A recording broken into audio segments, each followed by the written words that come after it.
अस्सलाम वालेकुम व्यूअर्स, मैं हूं शाकिर सोलंकी। व्यूअर्स, सिंध में नून लीग के सूबाई सदर बशीर मेमन और पीपल्स पार्टी के दरमियान ठन गई है। पीपल्स पार्टी ने आज भी चीफ इलेक्शन कमिश्नर को बशीर मेमन के खिलाफ मरासला भेजा है, खत लिखा है।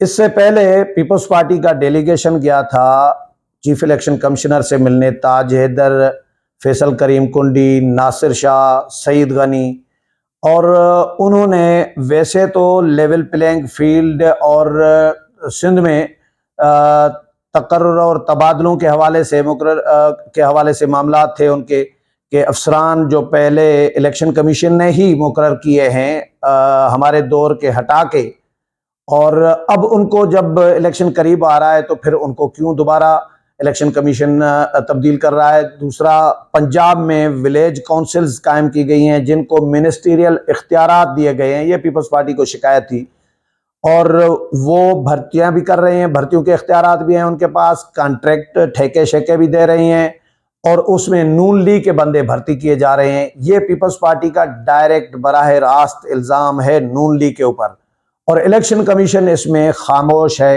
पीपल्स पार्टी ये कह रही है। इसी मकसद के खातर इलेक्शन कमीशन से chief election commissioner Sikandar Sultan Raja साहब के साथ इन्होंने तवील नशस्त की, मीटिंग की, और उसमें बशीर मेमन के खिलाफ भी शिकायत की थी। मैंने उस दिन प्रोग्राम भी किया था। बशीर मेमन के खिलाफ इल्ज़ाम बड़ा इंटरेस्टिंग भी है, लेकिन है कॉमन, एक अंडरस्टूड बात है, एक नेचुरल बात है कि बशीर मेमन, क्योंकि वो DGFIA रहे हैं, न सिर्फ DGFIA बल्कि वो DIG भी रहे हैं। वो सिंध के मुख्तलिफ अजला में, बहुत सारे अजला में वो ASP भी रहे हैं, SP भी रहे हैं, SSP भी रहे हैं, DIG भी रहे हैं, DIG जेल खाना जात या IG जेल खाना जात भी रहे हैं, फिर IG कश्मीर भी रहे हैं, उसके बाद DGFIA बने। तो बशीर मेमन एक पुलिस अफसर हैं। उनके ईमानदारी के हवाले से उनकी तो सिंध में तो पुलिस अफसरान तो उसको बड़ा मानते हैं कि जी हमारे गुरु हैं ईमानदारी में, जो अच्छे अफसरान हैं। इसमें कोई शक भी नहीं है कि बशीर मेमन ने एक नई रिवायात, क्योंकि पुलिस का जो महकमा है, पुलिस का जो रवैया रहा है माजी में लोगों के साथ, वो कोई अच्छा नहीं रहा। उसमें जब बशीर मेमन एक CSS अफसर और मेमन मिजाज का बंदा, शरीफ बंदा समझे, वो जब आया पुलिस में, तो उन्होंने फिर इस पुराने ट्रेंड जो चल रहे थे उनको ख़त्म किया, नए ट्रेंड मुतारफ करवाए। और रुश्वत भी बशीर मेमन के लिए लोग कहते हैं, वो खुद भी दावा करते हैं कि रुश्वत भी नहीं लेते। इसी चक्कर में सिंध में पीपल्स पार्टी ने उनको नौकरी नहीं करने दी। जितनी उन्होंने सर्विस की है उसकी आधी भी नौकरी नहीं की। अगर 6 महीने की नौकरी की है तो 2 साल घर बैठे होते हैं OSD बन के। तो ये आखिर में नून लीग ने मेहरबानी की, और नून लीग ने उनको, क्योंकि जरदारी साहब के साथ मामला गड़बड़ थे, और बशीर मेमन इल्ज़ाम लगाते हैं कि जरदारी साहब मेरे से कुछ मुजरमों को, जो जनवन मुजरिम थे और हाई प्रोफाइल मुजरिम थे, वो छुड़वाना चाह रहे थे। मैंने नहीं छोड़ा था, इनकार किया था। मैंने कहा नहीं, मैं तो नहीं छोड़ूंगा, ये मुजरिम है। उस पर हमारे ताल्लुकात ख़राब हुए, और नहीं तो मोहतरमा शहीद के साथ भी सिक्योरिटी में बशीर मेमन रहे हैं।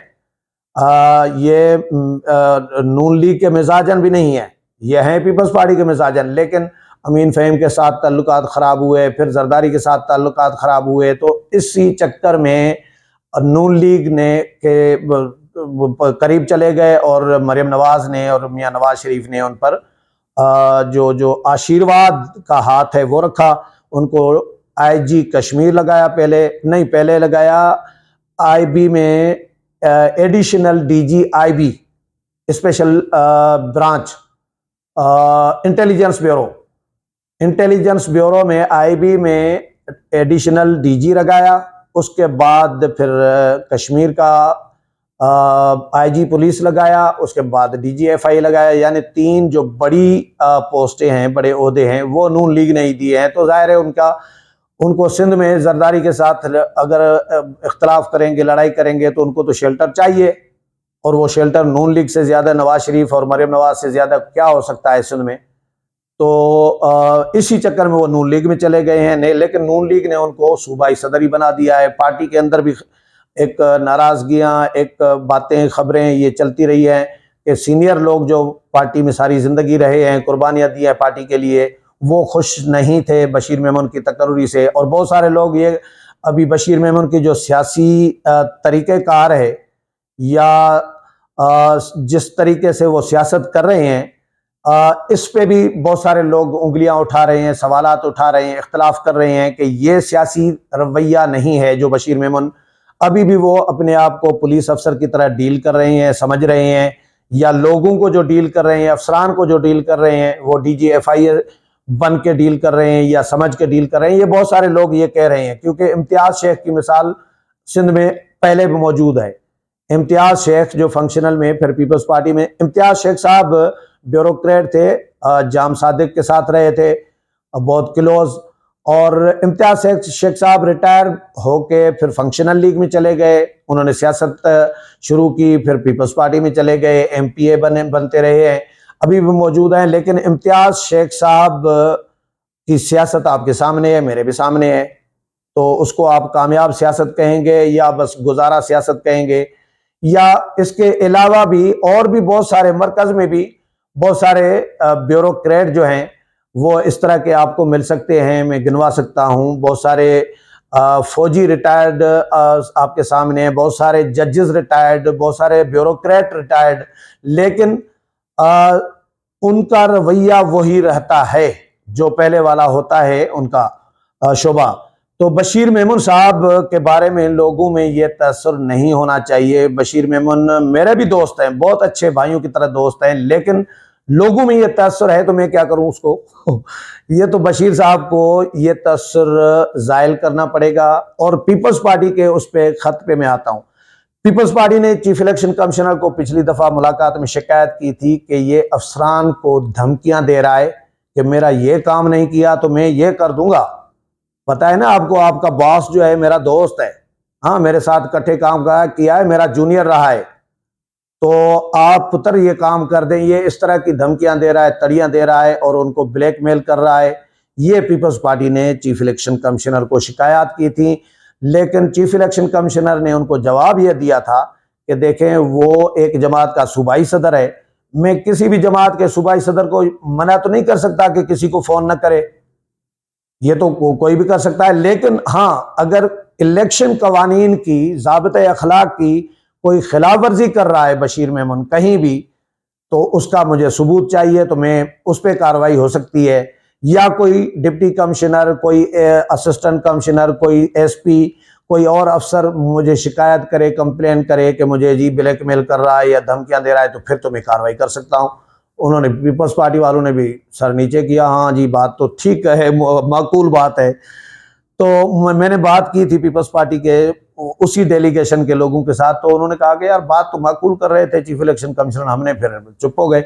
आज ताज हैदर ने खत लिखा है, सेक्रेटरी जनरल जो हैं पीपल्स पार्टी के मरकजी, ताज हैदर ने चीफ इलेक्शन कमिश्नर को खत लिखा है, मुख्तसर है, उस पर भी बशीर मेमन पर इल्जामात लगाए हैं। उसमें भी दोबारा खत में ताज हैदर ने कहा है कि जी आपकी तवज्जो सिंध में चीफ इलेक्शन कमिश्नर की तवज्जो सिंध में पुलिस अफसरान के तबादलों पर मबजूल कराते हुए कहा है कि 23 दिसंबर और 20 दिसंबर 2023 को हुकूमत सिंध की जानिब से 8 आला पुलिस अहलकारों को, अफसरों को तबादला किया गया है, जो कि इलेक्शन एक्ट 2017 के सेक्शन 230F के तहत गैर कानूनी है। ताज हैदर ने अपने खत में कहा है कि जी इससे कबल इस अजला में SP और SSP के सीनियर रैंक पर तैनात होने वाले 8 पुलिस अफसरान में से 7 को CPO रिपोर्ट करने का हुक्म दिया गया, जबकि इससे कबल जिला कश्मीर में बतौर SSP तैनात एक का तबादला कर दिया गया। इसकी जगह 8 दीगर पुलिस अफसरान को इन अजला में तैनात किया जा रहा है। इन्होंने कहा कि जी यकीनी तौर पर कोई वाज़िह वजह या किसी किस्म की हंगामी सूरत-हाल या जरूरत नहीं है जिसकी वजह से पुलिस के आला ओहदेदारों के थोक के हिसाब से ट्रांसफर कर दी जा रही हैं। इस सिलसिले में हमें सिर्फ एक वजह नजर आती है, वो ये है कि ये पोस्टिंग से हुकूमत सिंध के मुतल्लिका महकमे ने वोटर्स पर दबाव डालने और पुलिस की मुदाखलत के जरिए इंतखाबात में धांधली की कोशिश करने के लिए की गई है। ताजेदार ने चीफ इलेक्शन कमिश्नर से कहा कि जी आप बराए मेहरबानी नोटिस लें कि एक रिटायर्ड डीजी एफआईए जिनके खिलाफ हमने जनरल इलेक्शन 2018 में बड़े पैमाने पर धांधली की इलेक्शन कमीशन को रिपोर्ट भी पेश की थी, अपनी रिपोर्ट में शिकायत भी की थी और अब वो सिंध में मुस्लिम लीग नून के सूबाई सदर भी हैं। खत में इन्होंने कहा कि जी एसपी डिस्ट्रिक्ट मटियारी की ताज़ा पोस्टिंग खास तौर पर अहम है क्योंकि इस जिले में साबिक डीजी एफआईए पर वर्दी में रहते हुए नताइज में तब्दीली के लिए अपना असर रसूख इस्तेमाल करने का इल्ज़ाम लगाया गया था। हुकूमत सिंध के महकमा एस&जी की जानिब से की गई दरखास्त का गलत इरादा बिल्कुल वाज़ेह है। जाहिर है कि रिटायर्ड डीजी एफआईए अब मुस्लिम लीग नून के सूबाई सदर हैं, अपने पुराने रवाबित और असर रसूख को इस्तेमाल करते हुए नए गैर कानूनी पोस्टिंग्स करवा रहा है। इस गैर कानूनी दरखास्त पर मुअज़्ज़ज़ इलेक्शन कमीशन की रजामंदी समझ में नहीं आ रही, वो जो दरखास्त एस&जी महकमे ने दी है। अच्छा जी, सेनेटर ताज हैदर ने चीफ इलेक्शन कमिश्नर से दरखास्त की है कि आप अपने इजाजतनामे का जायजा लें और इसे मनसूख करने के अहकामात जारी करें। तो ये चीफ इलेक्शन कमिश्नर को 2 दफा पीपल्स पार्टी की शिकायत गई है, लेवल प्लेइंग फील्ड की सबको शिकायत हैं, लेकिन 2 दफा जब शिकायत जाएं और एक ही किस्म की शिकायत, तो यकीनी तौर पर चीफ इलेक्शन कमिश्नर को इसका नोटिस लेना भी चाहिए और अजाला भी करना चाहिए। उम्मीद है प्रोग्राम पसंद आया होगा। अगले प्रोग्राम में फिर मुलाकात होगी, तब तक इजाजत चाहता हूँ। अल्लाह हाफिज।